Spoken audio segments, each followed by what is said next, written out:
तर मोठी राजकीय बातमी, अजित पवारांवर टीका करणं टाळा। भाजप नेत्यांनी संघाच्या पदाधिकाऱ्यांना ही विनवणी केल्याचं सूत्रांकडून समजतंय।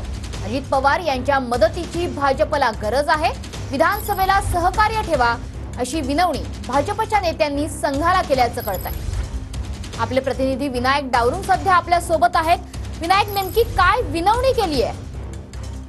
काल संघासोबत दिवसभर आढावा बैठक जी आहे ती भाजपच्या प्रमुख नेत्यांनी पाहायला मिळाली। आगामी विधानसभा निवडणुकीच्या अनुषंगाने ही बैठक जी आहे ती घेण्यात आली होती। आपण जर पाहिलं तर लोकसभा चा पराभव झाल्यानंतर संघाकडून सुद्धा अनेक प्रतिक्रिया ज्या आहेत त्या आलेल्या होत्या आणि त्यानंतर ही बैठक जी आहे ती पार पडली।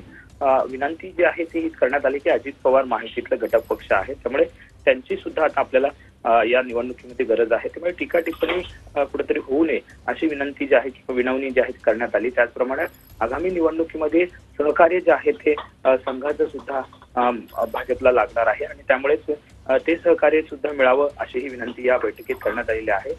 दिवसभर काल आपण जर पाहिलं तर ही बैठक चालली। संघाकडून सुद्धा काही सूचना ज्या आहेत त्या भाजप नेत्यांना करण्यात आल्या।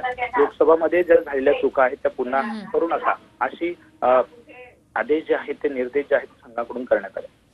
धन्यवाद विनायक या माहितीबद्दल।